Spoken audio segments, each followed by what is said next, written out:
The mistake. The stars were silent as the Empire's dreadship, Virex Dominion, descended through the upper atmosphere of the fringe colony world of Halros 4. Turbolasers had long since silenced the planet's surface resistance. Smoke curled from the shattered domes of its primary settlement, now crawling with armored troopers in black gold exosuits. The operation had been swift, clean, by Imperial standards. Another world pacified, another message sent. Inside one of the cargo hold's turn processing centers, Mira Voss sat with her son Kale, clutched tightly to her side. Her stomach was swollen with pregnancy, a protective hand resting instinctively over it. Her dark hair was matted with dust, and a streak of blood ran down her cheek. Not hers, thankfully. She didn't speak. Her eyes scanned the other prisoners. Broken, defeated. That wouldn't be her fate. A towering officer strode into the hold, flanked by 2 enforcers. He wore a polished obsidian breastplate and a flowing gray cape, the insignia of Commandant Galthos, Regional Director of Order Enforcement. He paused before Mira, eyes narrowing slightly. "You stand," he ordered. Mira met his gaze. "Calm. Steady. I'm pregnant," she said evenly. "And my son's 6. Galthos arched a brow. That wasn't a question. He turned to the nearest enforcer. "Separate the child." Kale's fingers dug into Myra's tunic. She moved to block the trooper's advance, jaw tight, but a cold metal rod jabbed her side. She winced as an electric pulse surged through her, dropping her to one knee. Kale screamed, clinging to her until they ripped him away. "And oh," she shouted, lunging forward, only to be struck again. This time she collapsed fully, gasping. The commander crouched beside her. "You'll be interrogated shortly. Cooperate, and you'll both survive." Her voice was soft but clear. "You don't know what you've done." Galthos chuckled. "You're a minor species female. You're here because you were unfortunate enough to exist in the wrong place." He stood and walked off. Myra's fingers curled into a fist as the cell door slammed shut behind her. Above Halros 4, hidden behind the ragged shadow of an asteroid cluster, a listening probe blinked to life. It had remained silent for 6 months, powered down, dormant, until now. The woman's DNA signature triggered the relay. Subject Mirov 0243. Located. Status: captured. Transmitting. Recipient: Ronan Voss. Status: deceased. Classified override beta red. The transmission crossed dozens of relay nodes, silent and invisible, until it reached an isolated space station buried inside a dead nebula. Inside the station, in a chamber untouched for years, a display screen flickered. Dust fell from the console as ancient servos groaned awake. Ronan Voss sat in the dark. His beard was unkempt, his face gaunt from months of hiding. The weight of peace had never suited him. He tried to stay gone, for Mira, for Kale. But as he read the alert, everything inside him changed. He stood. "AI Iris," he said. A blue sphere flickered into existence. "Yes, Commander Voss." "Confirm source." "Signal confirmed." Mira Voss and Subject Kale taken into Imperial custody. Last location, Halros 4. Destination, Outpost Sigmakuros, Penal Transit Station. He stared at the screen. His hands twitched. The call he hoped would never come had arrived. "Activate Protocol Revenant," he said. "Warning," Iris intoned. "Activating Revenant will invalidate all death protocols and ping every network within 5 systems. Your location will be burned." "I don't care," Ronan growled. The floor beneath him shifted as sealed panels hissed open, revealing a long-forgotten arsenal. Black armor, gleaming with adaptive plating. A rifle that could punch holes in battleships. A combat knife etched with the names of old enemies. As he strapped on the armor, the transformation was complete. The ghost had awakened. "I'm coming, Mira," he whispered. The awakening. The Virex Dominion cut through space like a blade, bound for Outpost Sigmakuros, a prison station known only in whispers. Within its cold, gray halls, Mira Voss sat shackled in a sterile interrogation chamber. The Empire's science division had taken interest in her now, not for who she was, but what she carried. A holographic scanner hovered over her abdomen, pulsing faint blue light. Unusual genetic signatures, the scientist murmured, his eyes narrowing at the readings. Accelerated neural mapping. Cortical density above human standard. Your machines are faulty, Mira said quietly. He gave her a thin smile. Oh no, they work just fine. You're carrying something special. Something enhanced. The door slid open with a hiss. Commander Galthos entered, gloved hands behind his back. Well, Mira Voss. That name finally gave us something. He leaned in. There are only 3 active files with your surname in our system. 2 dead, 1 redacted. Her heart skipped, but her expression didn't flicker. Galthos smirked. The Empire doesn't like unknowns, Mira. Who was your husband? She met his gaze. A farmer. No farmer leaves a wife and child on the edge of space without protection. You didn't leave us. Something in her voice made him pause. But only for a moment. Find a father, he ordered the tech. Dead or alive. Mira closed her eyes. Please, find us first. Half a system away, Ronan Voss drifted in a stolen Imperial freighter. His pulse synced to the beat of his stolen armor's HUD. Iris, he said, watching the stars blur into streaks. Pull everything we have on Sigma Keros. Outpost Sigma Keros. Maximum security transit hub. Orbiting dead moon in Sector 9G. No known access points beyond primary docking ring. What about internal layouts? Encrypted. Not for long, he muttered. Ronan connected his neural link to the ship's command console. His eyes fluttered as Iris bridged his consciousness with stolen data. Images and schematics flashed through his mind.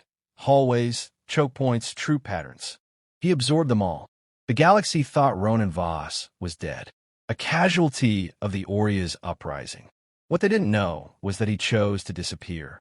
The things he'd done for the Terran Union left scars that no metal could polish.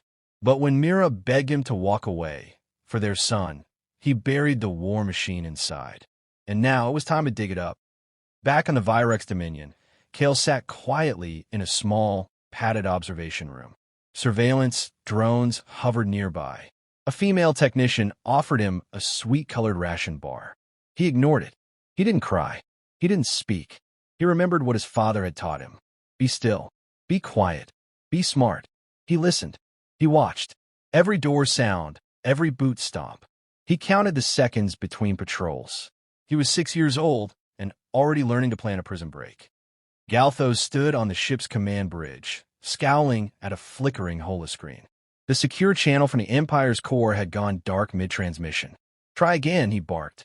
Sir, we're experiencing strange interference, the comms officer replied. Localized, possibly internal. Then a new signal cut through the static. An audio message, distorted but unmistakable. You took my wife. You took my son. Silence fell across the bridge. You have no idea what you've done. The transmission ended. Galthos' blood ran cold. Where did that signal originate? From inside the ship. Deep in the engineering deck, a single maintenance drone buzzed down a hallway. Behind it, the corridor lights blinked out one by one. Then silence. A pair of glowing red optics flared in the dark. A shadow moved. Ronan was already aboard. The reckoning. The Virex Dominion was no longer silent. Red alerts flared across every corridor. Klaxons wailed. Troopers scrambled into formation, locking down vital sectors. Still, the system refused to identify the intruder. Because Ronan Voss wasn't just inside the ship. He was the ghost in the machine. From the shadows of the cargo deck, Ronan moved like a whisper. His armor, sleek, black, and laced with adaptive cloaking, blended with the gloom. He was a blur between flickering lights, slipping through sectors like smoke. Behind him, the bodies of 2 guards slumped to the floor, their throats silently cut. No alarms. No hesitation. Iris, he murmured through his neural link. Update Myra's position. Cell block 3, secondary detention ring.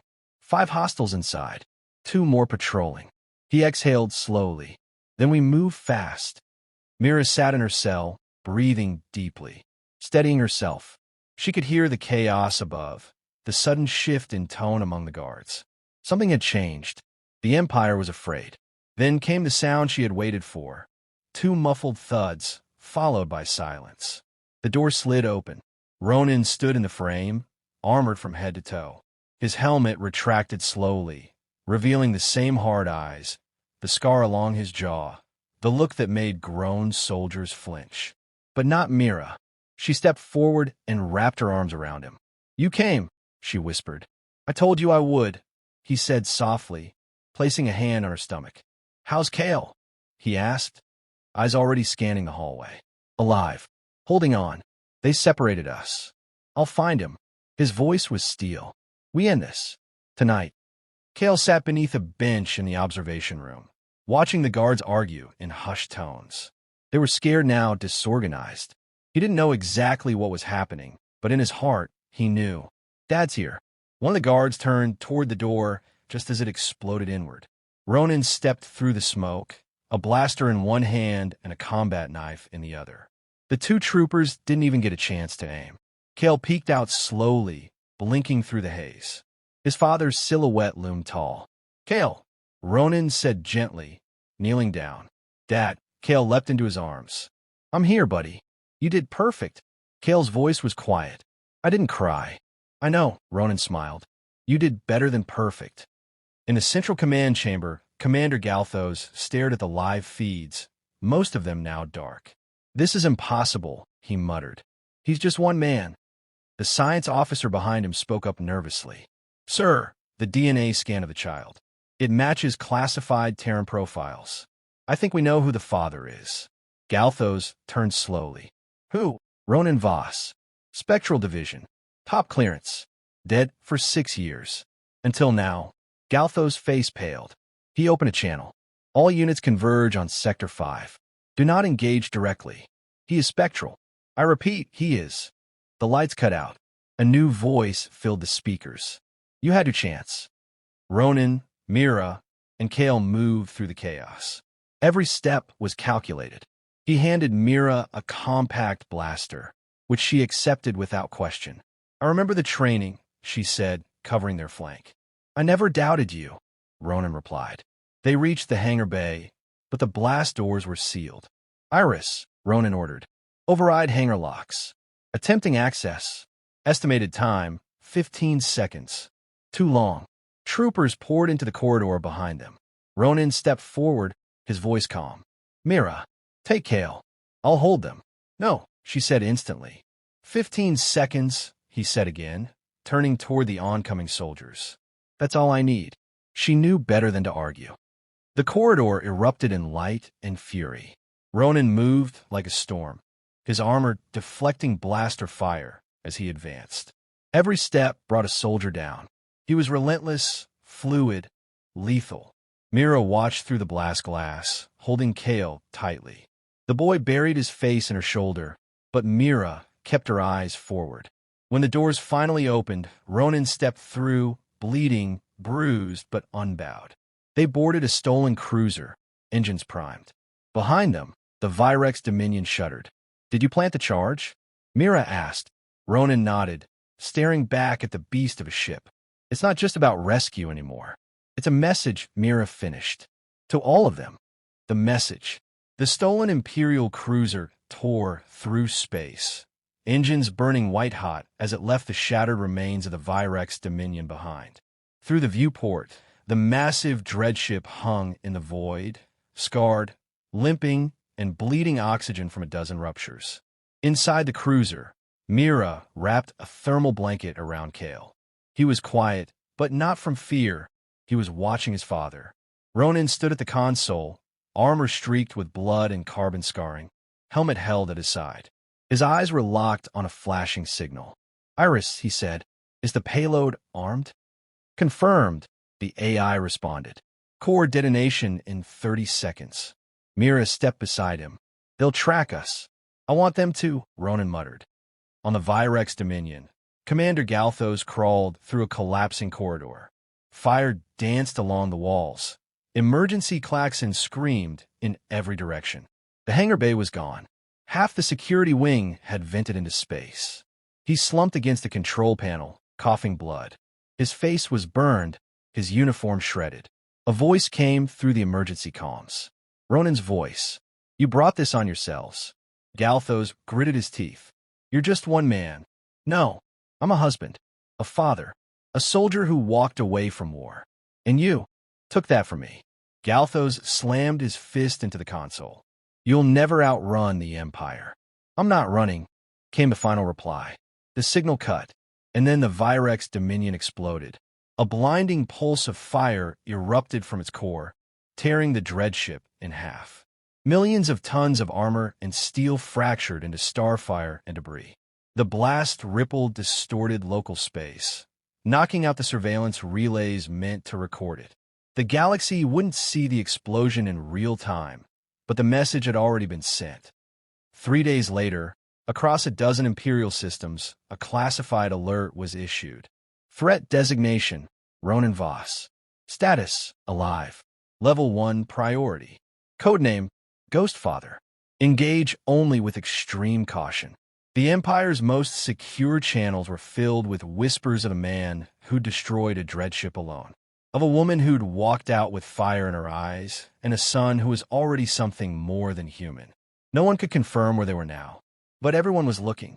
In the shadow of a binary star system, deep within a cloaked asteroid field, the Voss family found refuge. Mira stood in the soft, artificial light of their new home, rocking gently as Kale slept in her arms. The baby inside her shifted, strong and steady. She looked over at Ronan, who was finishing the security perimeter, still in his armor, always alert. You haven't rested, she said. You checked a sensor. Can't afford to. Not yet. Mira walked over and leaned her head on his shoulder. We're safe for now. He looked at her, his hand resting lightly over her stomach. I won't lose you again. You didn't lose us. You saved us. Kale stirred beside them. Dad. Ronan turned and knelt down. Yeah, buddy. Kale blinked sleepily. What happens now? Ronan smiled faintly. Now, we make them remember. Remember what? Ronan looked out the viewport at the stars beyond, territories the Empire thought it owned, worlds it thought it controlled. He stood tall. The humans don't break. We burn.